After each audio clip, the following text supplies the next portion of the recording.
If one of my friends had this installed on their front door and I saw them doing this, Unlocked. I would say this is straight out of a sci-fi movie. Locked. But still, this product exists. It's the Tapo DL130 from TP-Link, and this smart door lock actually opens the door for you with a pattern of your veins. Pretty cool, right? Let's check it out. This isn't our first Tapo smart lock review. We've previously reviewed the Tapo DL110, and Tapo is TP-Link's smart home brand.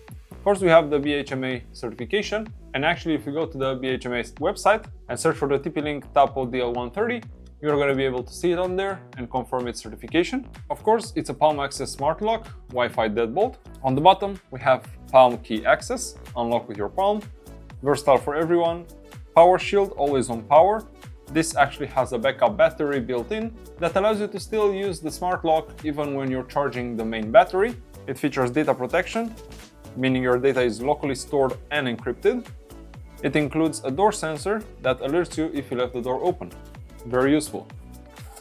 Switching to the right side, we have here an ad for the Tapo app, which will allow you to lock and unlock and also check the status of your door, give you instant alerts, have a detailed activity log, which is very useful if you want to see who controlled the front door, user and access management, and again, auto lock with the door sensor.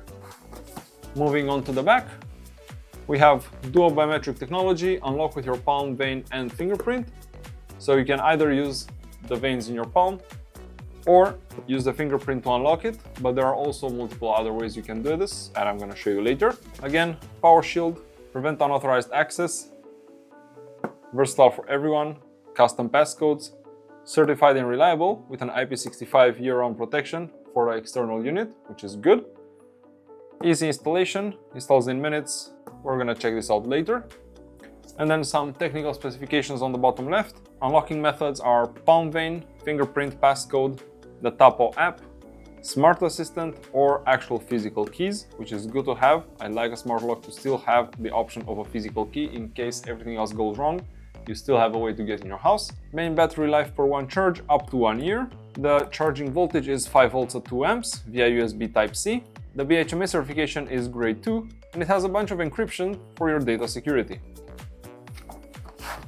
On the left side, we see the package contents, a nice QR code for you to scan and get the Tapo app, either on the App Store or on the Google Play Store. And as you can see, it works with Amazon Alexa or with Google Home, which is good. Nothing special on top, nothing special on bottom, so let's go ahead and open the box. And right on top we have a box of accessories in which we can find what looks like a manual and some templates for installation. Then we have the indoor part of the smart lock. We then take out the outdoor part of the smart lock.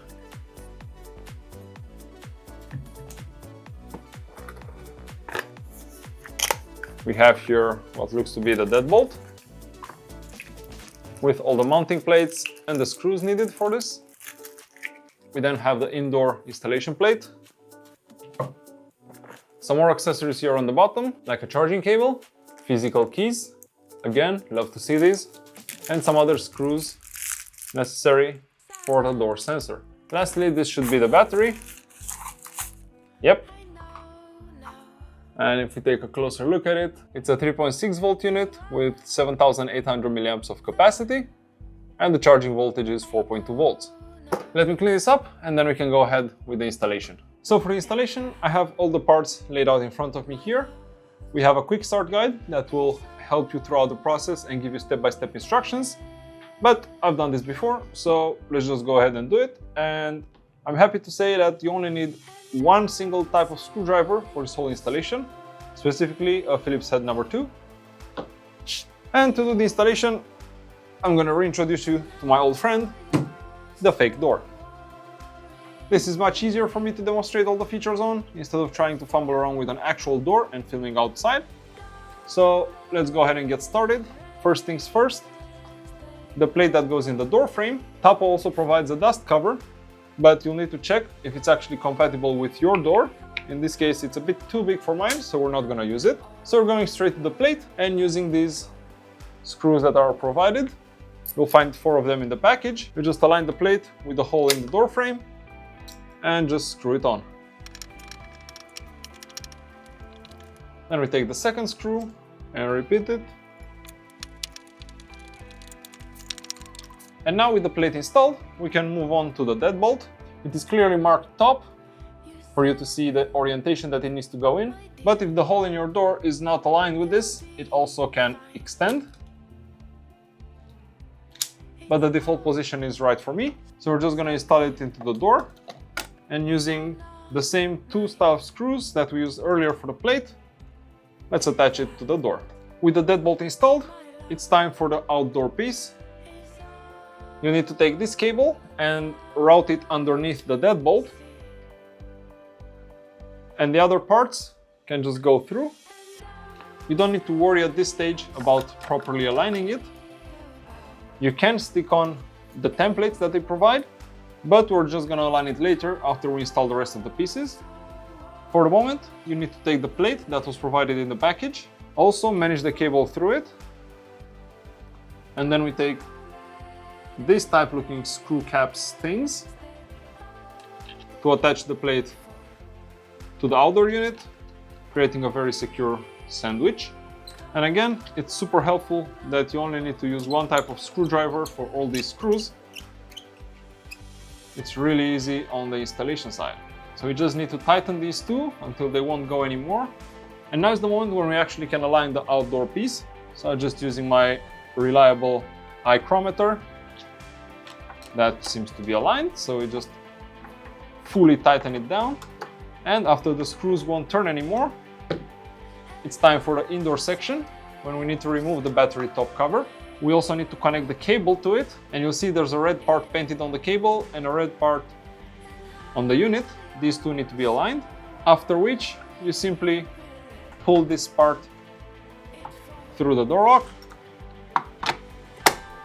and it should snap right on. The only screws left should be these small ones, and they are used to attach the indoor unit to the mounting plate. 1 in each corner on the top side and 1 right under the lock on the bottom middle side. Okay, and finally in the bag that contains the spare keys, we also have a rubber grommet that we can install here to mask the last screw.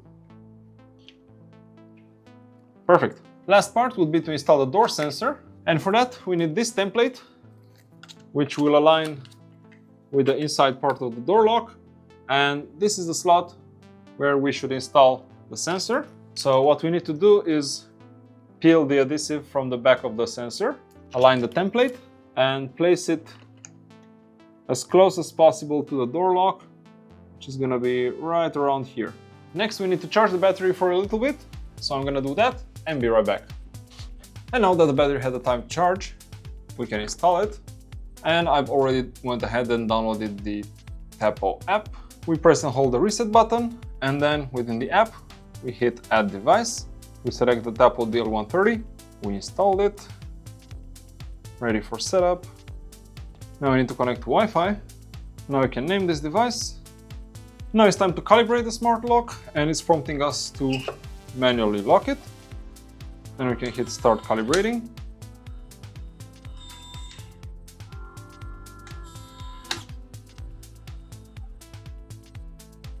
And the calibration is completed.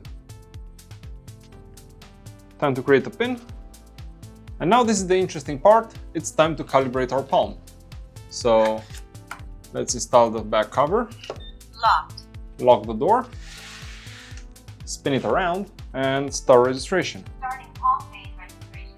Hold your palm parallel to the palm LED. We should remove the pill, of course. Please adjust your palm position. And then we hold the palm right here. Registration complete. Exiting palm phase registration. And theoretically, now it's completed. Also time to register a fingerprint. Registration initiated. Place your finger on the scanner. Lift to reposition your finger. Please adjust the angle.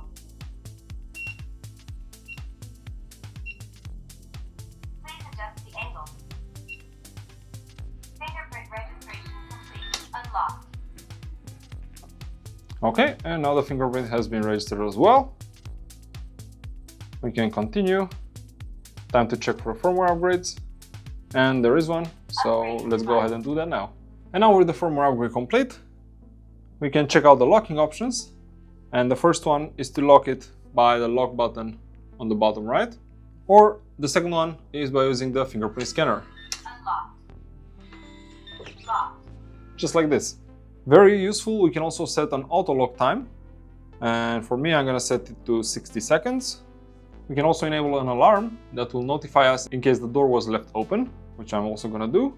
And then we're on the home page of the app. So let's test again the vein unlock, because that's a very cool feature. Unlocked.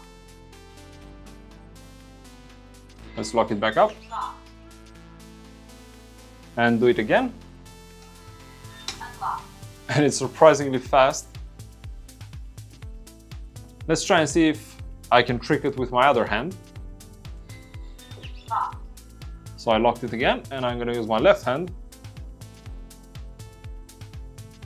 And it doesn't seem to... Verification failed. See? It doesn't really want to do it. So right hand. Unlocked. Okay. Lock it again. Locked. And left hand.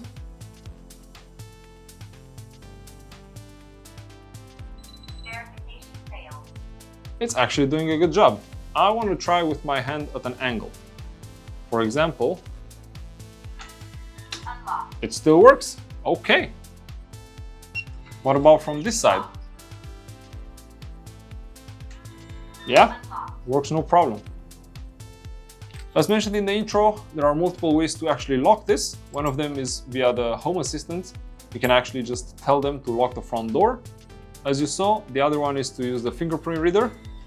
Locked. And apparently you don't need to use the same fingerprint that you use it to unlock the door. You can lock it with any of your fingers.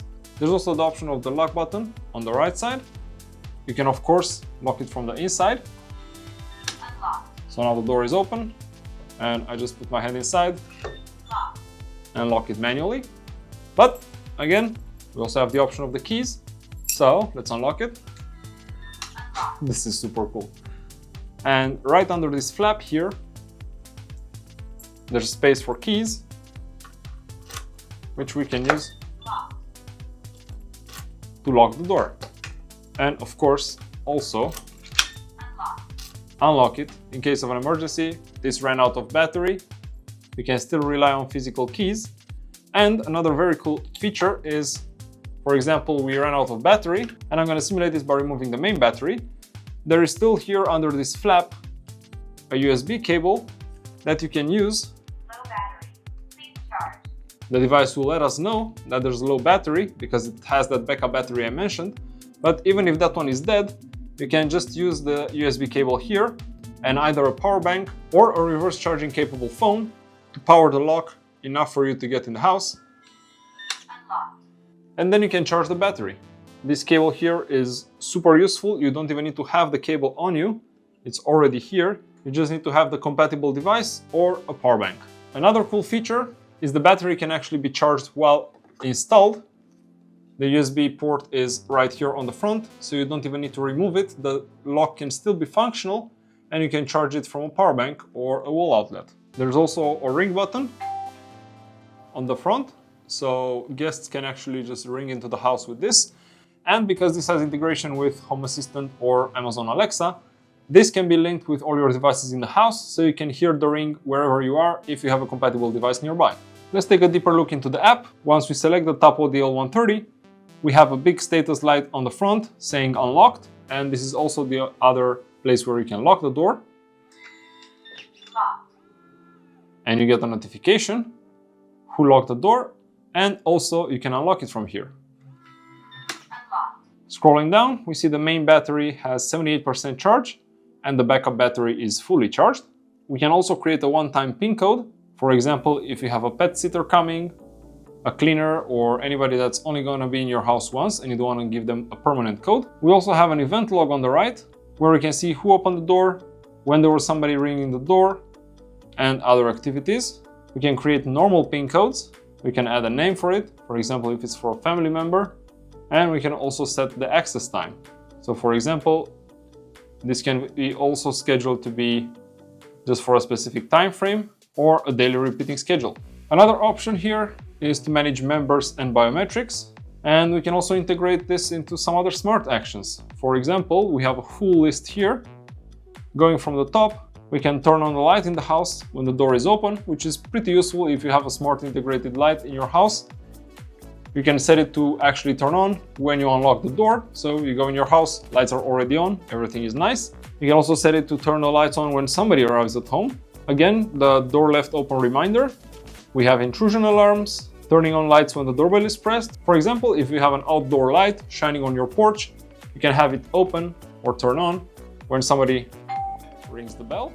And of course, the unlocked door reminder when you're leaving your home. All in all, this is a very complete product with a full range of locking and unlocking options, user management, and again, the coolest party trick of them all is the vein recognition, which works super fast. Once you get the hang of the distance, you need your hand to be away from the lock. It works very fast and very reliable. Let me just do it one more time. See? Incredibly fast. If you enjoyed this video, give it a thumbs up, subscribe to the channel for more tech videos like this one, and I'll see you next time.